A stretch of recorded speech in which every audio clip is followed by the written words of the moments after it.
Selamat pagi teman-teman semua. Sebelum kita memulai kebaktian, saya akan memberikan waktu sejenak untuk teman-teman untuk bersaat teduh sejenak.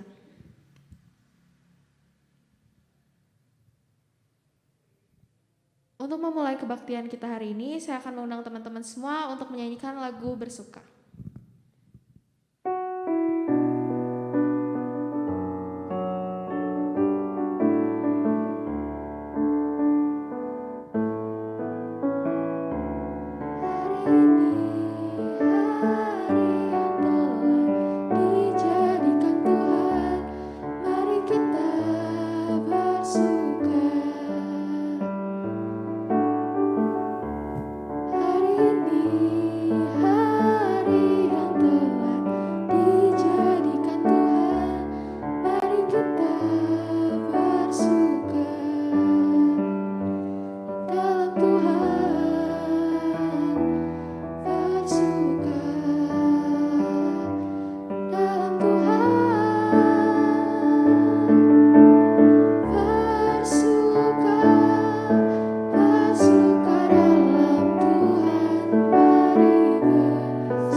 Pertolongan kita adalah dalam nama Tuhan yang menjadikan langit dan bumi.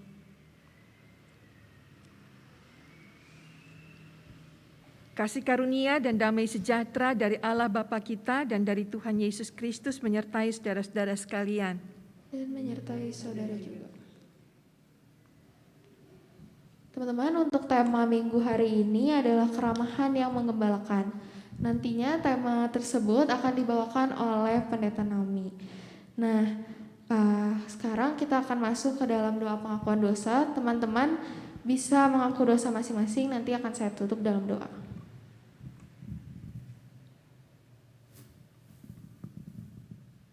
Tuhan, kami telah mengakui segala kesalahan-kesalahan kami ya Tuhan, baik yang disengaja maupun tidak disengaja. Pimpin kami dan ajar kami ya Tuhan, agar kami tidak mengulangi kesalahan kami. Terima kasih Tuhan, amin. Nah teman-teman, berita anugerah hari ini diambil dari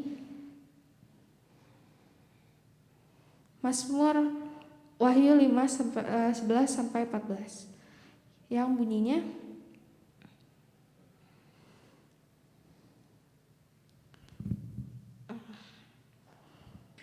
basuhlah, bersihkanlah dirimu, jauhkanlah perbuatan-perbuatanmu yang jahat dari depan mataku. Berhentilah berbuat jahat, belajarlah berbuat baik, usahakanlah keadilan, kendalikanlah orang kejam, belahlah hak anak-anak yatim, perjuangkanlah perkara janda-janda. Marilah baiklah kita berperkara. Firman Tuhan, sekalipun dosamu merah seperti kirimzi, akan menjadi putih seperti salju, sekalipun berwarna merah seperti kain kesumba, akan menjadi putih seperti bulu domba. Demikianlah berita anugerah dari Tuhan. Teman-teman, sekarang kita akan menyanyikan lagu Karya Terbesar.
Teman-teman yang di rumah maupun yang ada di ruang ibadah ini, kita mau bersama membaca Alkitab.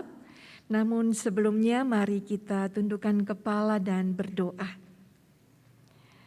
Engkau Tuhan yang Maha Kudus, yang Maha Mulia, yang kami semua kagumi. Cara-Mu menebus kami begitu mulia. Kami yang hina dina, Tuhan utamakan dengan penuh keramahan. Engkau mau menjadi sama dengan kami, memikul semua dosa kami, dan kami selamat, tertebus oleh kasih-Mu. Bapa, kami mau membaca Alkitab yang memberitakan tentang Kristus yang bangkit dan mengajari kami hidup yang sebenar-benarnya, memiliki hakikat hidup sebagaimana Tuhan menciptakan kami. Karena itu urapi kami dengan Roh Kudus-Mu, supaya meskipun kami beribadah masih dari rumah masing-masing, tetapi hati kami diliputi Roh-Mu yang menyala-nyala, yang membara, yang membuat kami menjadi pelaku-pelaku firman. Di dalam nama Kristus Yesus kami berdoa, amin. Pembacaan Alkitab dari Injil Yohanes pasal 21 ayat 1 sampai dengan ayatnya yang ke-14.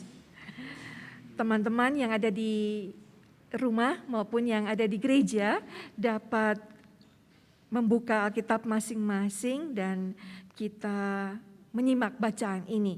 Injil Yohanes pasal 21 ayat 1 sampai ayatnya yang ke-14. Di bawah perikop, Yesus menampakkan diri kepada murid-muridnya di pantai Danau Tiberias. Kemudian Yesus menampakkan diri lagi kepada murid-muridnya di pantai Danau Tiberias, dan ia menampakkan diri sebagai berikut. Di pantai itu berkumpul Simon Petrus, Thomas yang disebut Didimus, Nathanael dari Kana yang di Galilea, anak-anak Zebedius, dan 2 orang muridnya yang lain. Kata Simon Petrus kepada mereka, "Aku pergi menangkap ikan."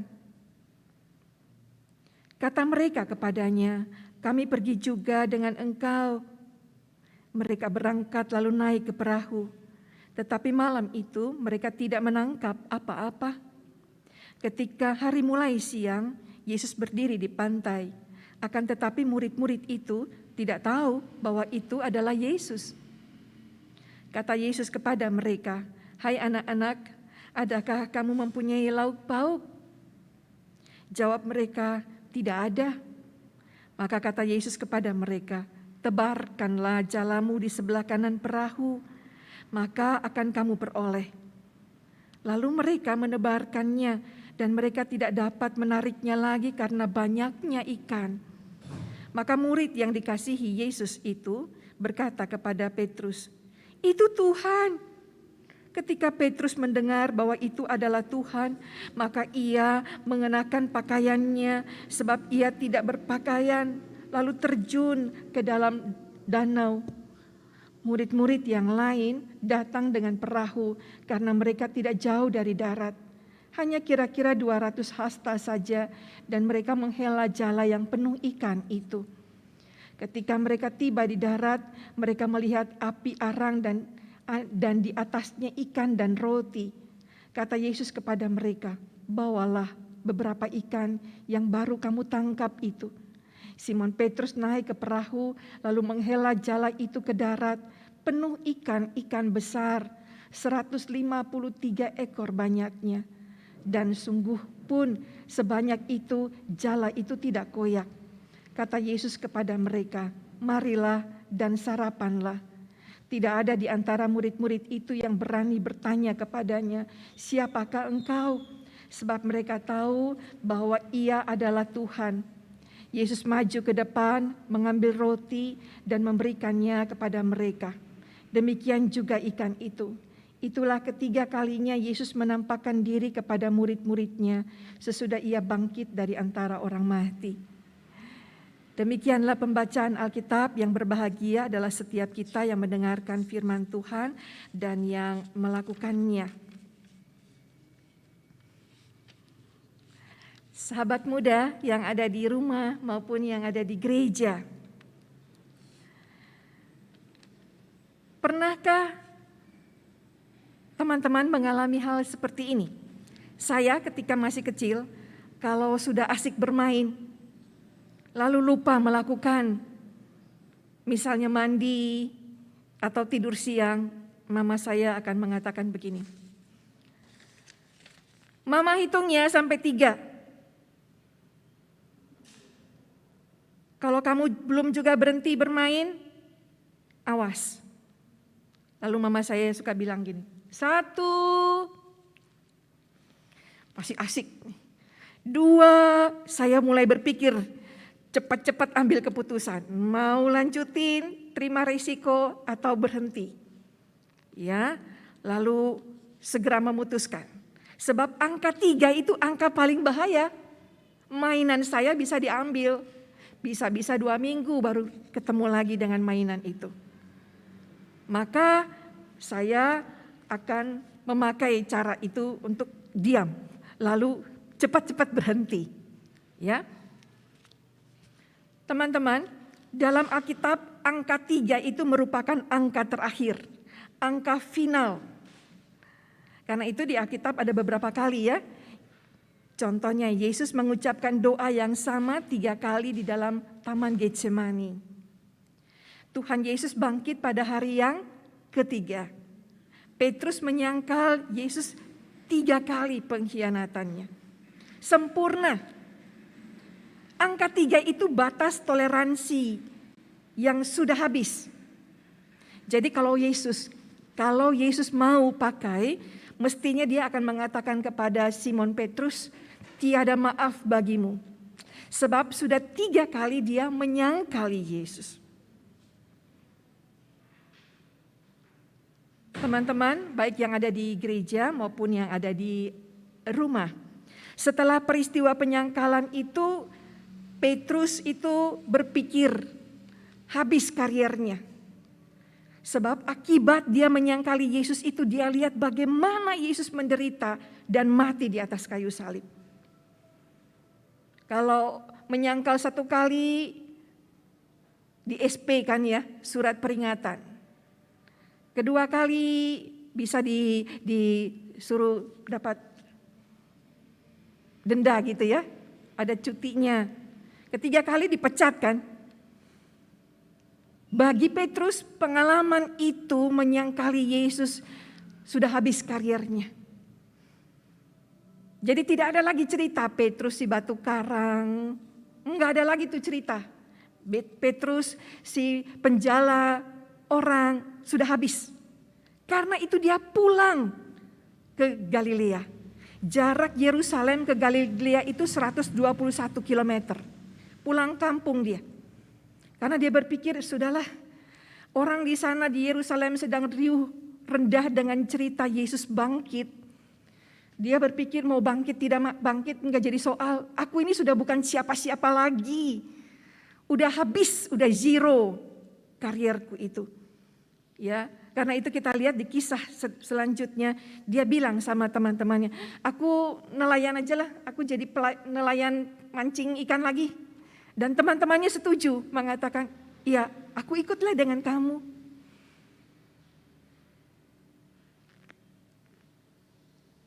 Yesus tidak sependapat dengan itu. Mari kita lihat peristiwa selanjutnya. Ketika mereka sedang menjala di danau itu, dari malam sampai pagi tidak dapat apa-apa. Seekor ikan pun tidak. Dan itu membuat frustrasi, udah kerja lelah, nggak dapat hasil, itu tuh jengkelin gitu ya. Udah lapar, ya udah capek, lalu kemudian nggak dapat apa-apa. Ya mau pulang nih ceritanya. Tapi tiba-tiba ada Yesus yang menjumpai mereka. Yesus yang bangkit adalah Yesus yang mencari, menjumpai setiap murid-muridnya. Dan mau mengajari mereka tentang kehidupan yang sebenar-benarnya. Kristus yang bangkit ini mau mengajari hidup yang berbeda dengan cara hidup sebelumnya. Dan karena itu dia yang menjumpai murid-muridnya. Tetapi mereka tidak mengenalnya. Dan karena itu dia mengatakan, kalian tebarkan jalamu di sebelah kanan perahu. Dalam hati nih murid-murid mau bilang, dari malam juga kita udah tebar sana sini, gak dapat apa-apa. Tapi oke lah, sudah mau tiba di pantai ini, tebarin aja. Masih ada keinginan untuk nurut. Biasanya kita kalau udah capek, udah lelah, ini perasaan sudah kacau balau ya. Apalagi seorang pelarian seperti Petrus, ya ngomong situ nggak ikut. Yang jadi nelayan kan kita. Tapi dia nurut loh.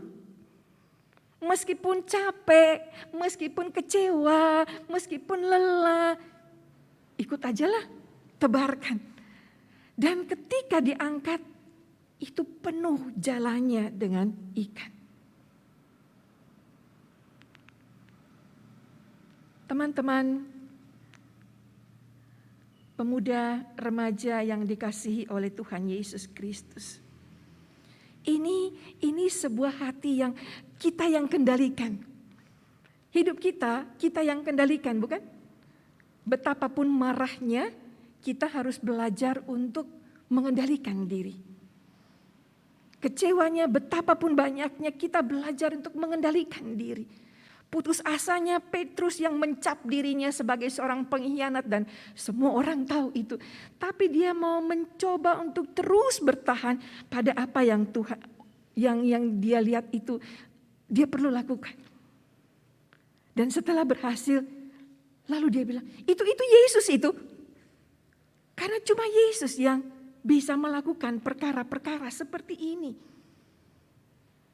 Lalu apa yang terjadi? Petrus yang tidak lagi pakai baju karena di laut, dia langsung mengambil jubah bajunya itu dan berenang menjumpai Yesus. Karena dia tahu saatnya sekarang dia yang menjumpai Yesus. Dan ini tanda bahwa dia kenal betul bahwa ini Yesus yang dia hianati sekarang sudah bangkit dan ada di depannya. Keramahan Kristus yang bangkit adalah menjumpai setiap kita. Dan menyelamatkan. Ketika sampai di darat, semua orang lagi sibuk mengambil ikan. Ada yang masih bingung, perasaan bayang kematian Yesus yang masih penuh dengan situasi ada di situ. Suasana danau yang anginnya kencang, lapar dari malam tidak makan. Ini semua bertumpu di situ. Tapi ketika ada di pantai, disambut dengan kalimat, ayo sarapan. Wah, bayangkan kalau kita bekerja capek seharian 2 malam tidak tidur. Lalu bos kita di kantor bilang, nanti minggu depan ambil cuti ya. Waduh, ini kalimat yang paling menyegarkan, menyenangkan, menghargai betul. Capek 2 hari tidak tidur mengerjakan pekerjaan kantor, lalu disambut bos, cuti ya minggu depan, ambil cuti aja. Wah, ini juga dialami oleh para murid. Dikatakan, ayo sarapan. Wah, sarapan. Sebuah keramahan Kristus yang bangkit ini yang ternyata sudah menyediakan roti dan ikan di pantai itu. Sebuah tindakan yang tidak memperhitungkan. Dulu kan kamu pengkhianat saya. Dulu kan kamu itu jahat sama saya. Itu semua tidak dipentingkan Yesus untuk jadi bahan pembicaraan. Biasanya kalau kita sudah tidak suka dengan orang, kita ketemu sekian lama ya, datang lagi. Kamu kan dulu berkhianat saya. Kamu kan mulutmu suka nyinyir sama saya. Kita bicara dulu, nanti baru urusan makan. Yesus tidak. Ini sebuah keramahan. Kata keramahan di sini bukan soal lemah lembut, sabar, tenang, tapi kata keramahan di sini lebih luas dari itu. Artinya menerima apa adanya. Dan ngomong bicara tentang yang lalu itu tidak ada pentingnya buat Yesus. Sekarang mari kita makan. Sarapan dulu. Dan ini menyegarkan. Murid-murid mulai terbelalak matanya dan mulai menangkap. Semula mereka tidak bertanya-tanya dalam hati dan tidak berani bertanya langsung. Ini siapa ya? Ini kayaknya kenal, tapi kok berbeda. Sekalipun demikian di dalam hati mereka mengetahui bahwa ini adalah Yesus. Dari mana? Ketika dia mengambil roti, lalu memecah-mecahkannya, lalu dia mengambil roti dan membagi-bagikannya kepada murid-muridnya. Ini tanda, ini simbol bahwa dia adalah Kristus yang bangkit itu. Keramahan Kristus itu juga terlihat di ayat 17, kita lihat dalam pasal Yohanes 21 ayat 17, kata Yesus kepadanya untuk ketiga kalinya, Simon anak Yohanes, apakah engkau mengasihi aku? Maka sedih hati Petrus karena Yesus berkata untuk ketiga kalinya. Kata sedih hatinya Petrus di sini, kata sedih ini artinya merasa sakit, menderita. Loh, kok ditanya Yesus, dia sedih. Kenapa? Kenapa merasa sakit hati? Karena Petrus itu masih terpenjara dengan tindakannya yang lalu itu, mengkhianati Yesus. Padahal Yesus tidak bertanya tentang itu. Dari mana kita tahu? Yesus tidak singgung-singgung soal peristiwa pengkhianatan. Dari mana kita tahu itu? Dari jawaban Yesus, gembalakanlah domba-dombaku. Dan Petrus tidak mampu memahami pertanyaan Yesus. Yesus bertanya, apakah engkau mengasihi aku? Kata mengasihi ini agape, kasih manusia terhadap Tuhan.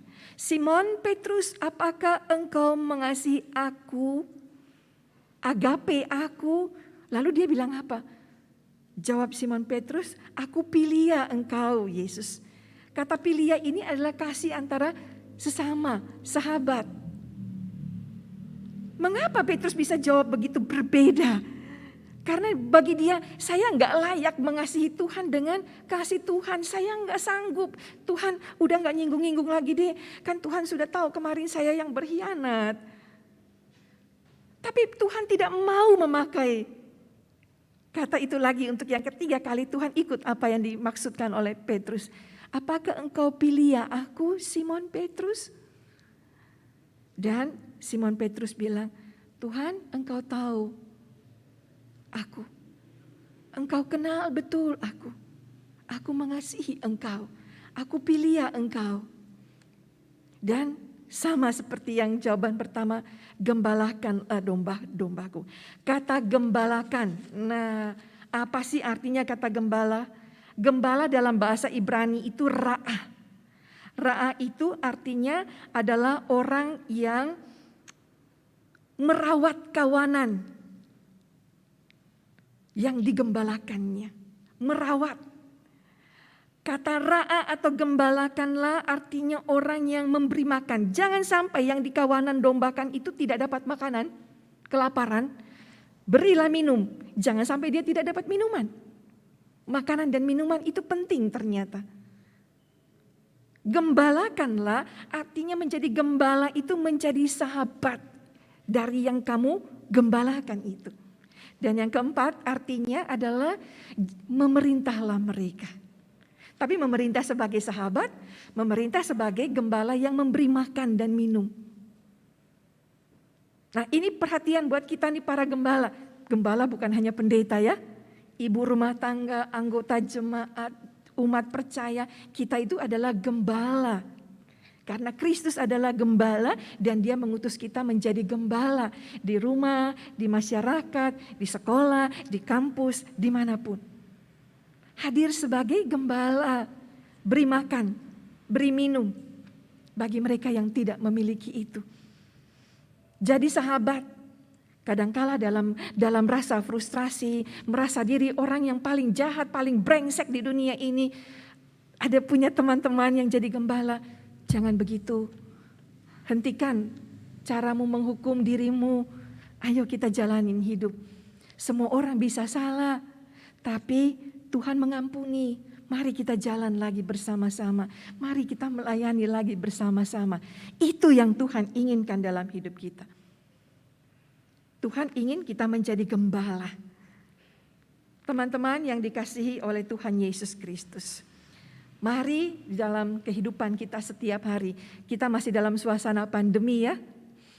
Tapi Tuhan mengutus kita menjadi orang-orang yang ditebusnya ini memberitakan keramahan Kristus. Keramahan bukan hanya sopan, baik di depan, tapi juga sampai ke dalam akar-akar kehidupan kita. Ya, keramahan di sini bukan hanya sekali-sekali pada orang baik, pada mereka semua. Kita baik hati, melakukan semua yang benar, semua yang ada di sekitar kita mengalami keramahan Tuhan itu, termasuk mengampuni, termasuk memaafkan. Meskipun orang yang sangat luar biasa menyakiti hidup kita, tetapi Tuhan mengajari kita. Kalau kita dipakai semua hitungnya sampai 3. 1 berubah. Kalau enggak berubah saya kasih SP ya. 2 saya minta denda. Yang ketiga dipecat. Wah, semua orang bisa dipecat sama kita, enggak punya teman ini. Ya, tapi Tuhan terhadap Petrus dia mengampuni lalu mengutus. Kata mengutus ini kan diberi kepercayaan ya. Orang sudah nggak sanggup hidup, rasanya lihat diri sendiri aja udah nggak sanggup Petrus itu. Tapi Tuhan beri dia kepercayaan untuk menjadi gembala. Dengan diberi kepercayaan dia bertanggung jawab untuk di hidup yang baru mengerjakan semuanya dengan baik. Kita semua ada di masa-masa setelah Paskah ini diberi Tuhan tanggung jawab.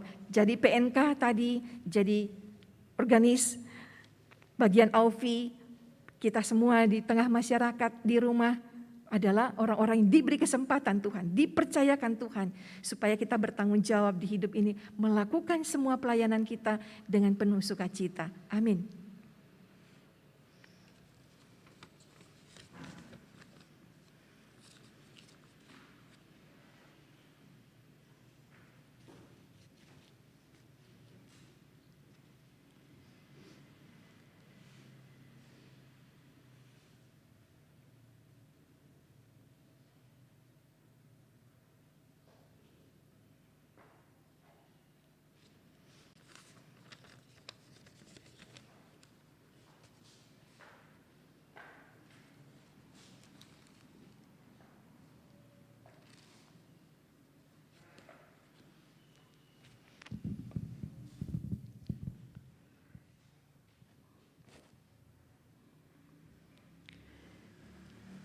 Mari saudara-saudara, sahabat muda yang dikasihi Tuhan, kita bersama-sama menyatakan pengakuan iman rasuli sebagai berikut.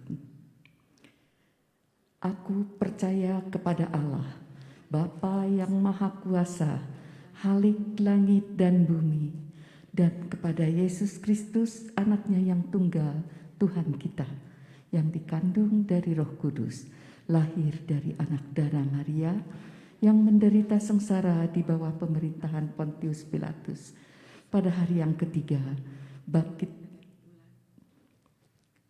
disalibkan, mati, dan dikuburkan, turun ke dalam kerajaan maut. Pada hari yang ketiga bangkit pula dari antara orang mati, naik ke surga, duduk di sebelah kanan Allah, Bapa yang Maha Kuasa, dan dari sana Ia akan datang untuk menghakimi orang yang hidup dan yang mati. Aku percaya kepada Roh Kudus, gereja yang kudus dan am, persekutuan orang kudus, pengampunan dosa, kebangkitan orang mati, dan hidup yang kekal. Amin.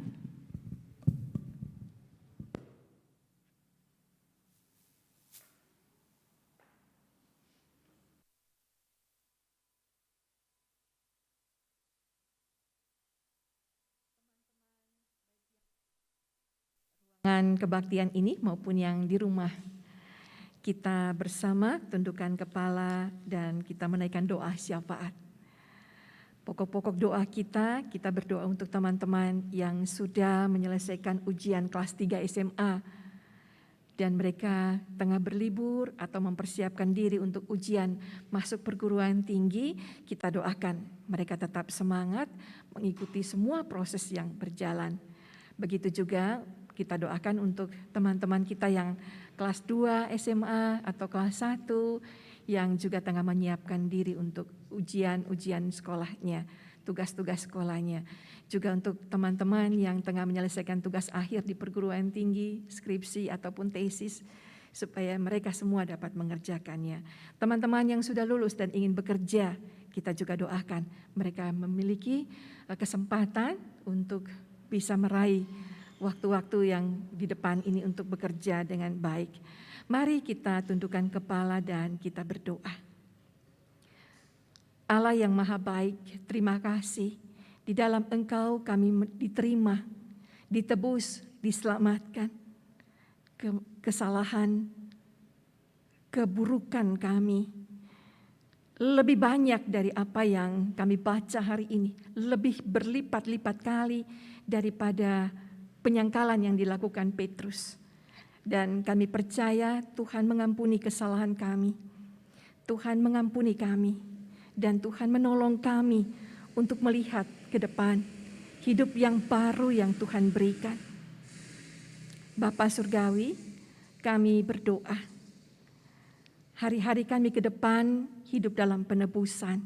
Kami mampu menjadi gembala-gembala di tengah kehidupan kami, baik itu di kampus, di sekolah, di rumah, di tempat kami melayani. Kami menjadi anak-anak-Mu yang penuh keramahan, melakukan hal-hal baik di sekeliling kami. Bapa Surgawi, kami bersama mengingat teman-teman yang tengah menjalani ujian kelas 1, kelas 2 SMA. Mereka mempersiapkan diri, belajar dengan baik. Tuhan tolong supaya teman-teman kami penuh diliputi sukacita dan semangat. Kami mengingat teman-teman kami yang sudah lulus, sudah menyelesaikan ujian kelas 3-nya. Tuhan tolong mereka, dengan penuh semangat juga mereka akan belajar untuk tes, memasuki perguruan tinggi, UMPTN, ataupun sejenisnya. Biar semua berjalan dalam penyertaan Tuhan. Kami mengingat teman-teman yang sedang menyelesaikan tugas akhir di perguruan tinggi, baik itu skripsi maupun tesis. Tuhan tolong teman-teman kami ini dalam kesehatan yang baik, pikiran yang tenang, mereka semua diliputi sukacita untuk mengerjakannya. Kami berdoa teman-teman yang sudah lulus dan mereka ingin mencari pekerjaan, beri mereka kesabaran, ketenangan, agar mereka dapat mencari pekerjaan dengan baik. Dan setiap kegagalan yang terjadi, mereka terus untuk dapat melampauinya dengan penuh kesungguhan. Sampai waktu Tuhan menyiapkan dan menolong mereka untuk pekerjaan itu menjadi bagian dari kehidupan mereka. Bapa, kami mengingat teman-teman kami yang sedang sakit.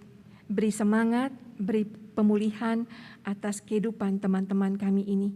Mereka yang mengalami kegagalan dalam berbagai usaha, biar juga pada mereka ada kerinduan untuk terus melakukan hal-hal yang baik.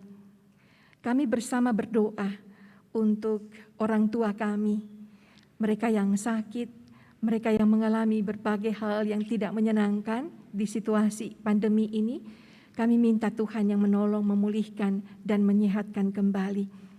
Kami bersama meminta Tuhan memberkati pemerintah di dalam mengatasi pandemi ini, biar semua yang diupayakan vaksinasi maupun berbagai hal yang perlu dipersiapkan pemerintah, semua dapat berjalan dengan baik.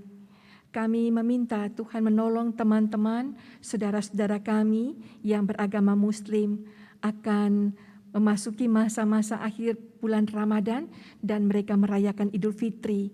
Mereka yang tetap di rumah maupun bepergian merayakan berkumpul dengan keluarga di tempat yang jauh, Tuhan berkati perjalanan mereka. Kiranya Idul Fitri kali ini semua dapat dirayakan dengan penuh sukacita dan tetap menjaga prokes dengan baik sehingga berkumpul bersama maupun sendiri di rumah semua dalam keadaan sehat dan penuh sukacita. Terima kasih kami memiliki Tuhan yang bangkit, yang senantiasa menolong kami, memberi kami semua semangat hidup dan mengatasi berbagai pergumulan dengan kehidupan bersama yang semakin lebih baik. Terpujilah namamu Yesus. Amin.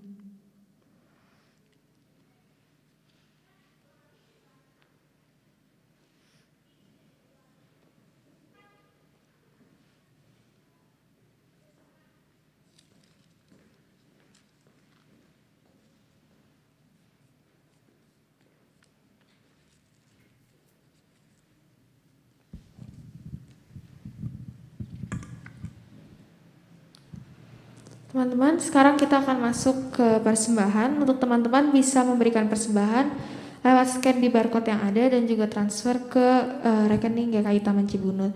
Nats persembahan hari ini diambil dari 2 Korintus 8 ayat 12 yang bunyinya, sebab jika kamu rela untuk memberi, maka pemberianmu akan diterima. Kalau pemberianmu itu berdasarkan apa yang ada padamu, bukan berdasarkan apa yang tidak ada padamu. Teman-teman, marilah kita berdoa. Tuhan, terima kasih untuk kesempatan yang Kau berikan kepada kami sehingga kami semua bisa memberikan persembahan ini untuk-Mu. Berkati persembahan ini agar berkenan bagi gereja-Mu. Terima kasih ya Tuhan. Amin. Teman-teman, marilah kita menyanyikan lagu Seindah Siang Disinari Terang untuk lagu penutup.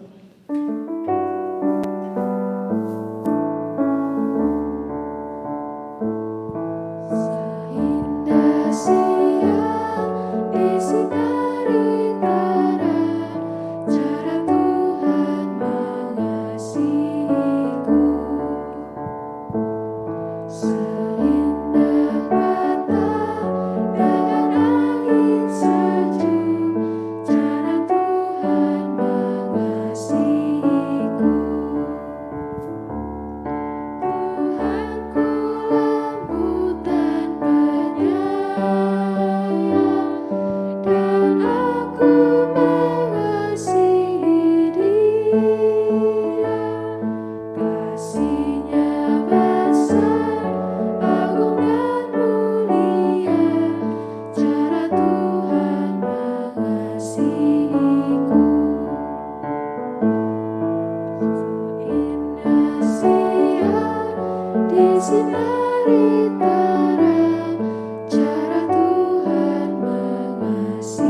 Teman-teman, sahabat muda yang ada di rumah maupun yang di gereja, mari bersama kita mengucapkan berita pengutusan ini secara berbalasan.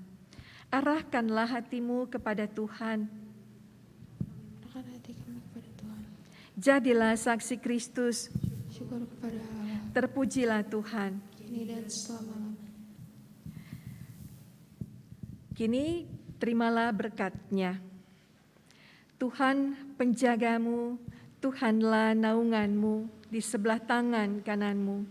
Matahari tidak menyakiti engkau pada waktu siang atau bulan pada waktu malam. Tuhan akan menjaga engkau terhadap segala kecelakaan. Ia akan menjaga nyawamu. Tuhan akan menjaga keluar masukmu dari sekarang sampai selama-lamanya. Amin. Haleluya, haleluya,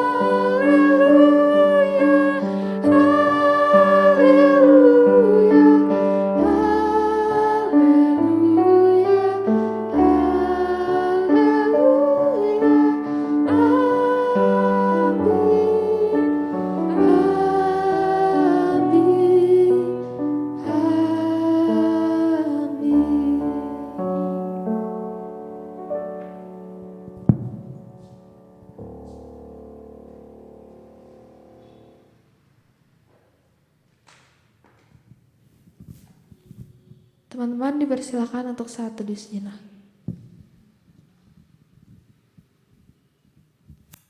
Teman-teman, terima kasih telah menyaksikan kebaktian hari Minggu ini. Selamat hari Minggu.